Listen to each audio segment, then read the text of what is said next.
तो भाइयों आज 11 से एकादशी और अचानक मेरा प्लान बन जाता है खाटू श्याम जी जाने का, जो कि राजस्थान रिंगस में है। और अगर आप एक ही दिन में खाटू जी के दर्शन करना चाहते हो तो आओ मैं दिखाता हूँ कैसे करें। तो सबसे पहले हम आ जाते हैं Delhi Sarai railway station platform number 1 पर, और यहाँ से पकड़ लेते हैं जनशताब्दी एक्सप्रेस, जिसका टाइम 4:15 पे होता है। और भाइयों आज 11 के दिन इसमें ताबड़तोड़ भीड़ रहती है। ट्रेन चलने के बाद सभी श्याम प्रेमी बाबा के जयकारे लगाने लग जाते हैं।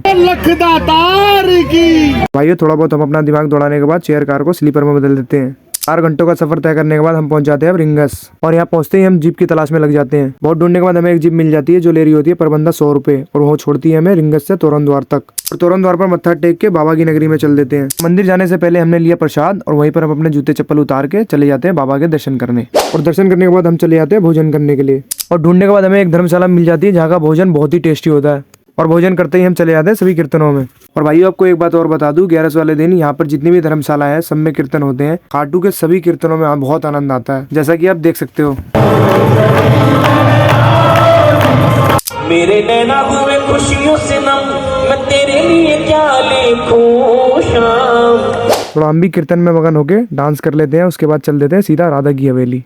और अगर आप खाटू जी आए हुए हो तो राधा की हवेली जरूर घूमें, क्योंकि यहाँ का दृश्य बहुत ही अच्छा होता है। यहाँ पर आपको रात में भी भीड़ बहुत ज्यादा मिलेगी। राधा की हवेली में घूमने के बाद भाइयों ये बच जाते हैं सुबह के 3। फिर उसके बाद हम चले जाते हैं छत्तीसगढ़ धर्मशाला में। तो छत्तीसगढ़ धर्मशाला में भी बाबा के हमारे को दर्शन बहुत बढ़िया हो जाते हैं, और यहाँ की डेकोरेशन भी बहुत बढ़िया होती है। तो भाइयों छत्तीसगढ़ धर्मशाला घूमने के बाद हमने 11 के दर्शन तो कर ही लेते हैं, तो आज लग जाती है 12, तो हम सोचते हैं 12 के भी दर्शन कर ही लिए जाए। तो भाइयों हमारे को 12 के दर्शन बहुत बढ़िया तरीके से होते हैं बाबा के, एकदम मजा आ जाता है। और लास्ट में बाबा जी के दर्शन करने के बाद हम चले जाते हैं कला भवन में संजय मित्तल जी के भजन सुनने के लिए। अब टाइम हो जाता है 4:30, कीर्तन का आनंद लेके हम चले जाते हैं स्टेशन की तरफ। तो सुबह सुबह यहाँ पर भाइयों जबरदस्त ठंड हो जाती है, और फिर से हम तोरण द्वार से जीप पकड़ के रिंगस जंक्शन की ओर बढ़ जाते हैं। और सुबह के 5:30 बजे की रुनीचा एक्सप्रेस पकड़ के हम सीधा सरायवाला स्टेशन आ जाते हैं।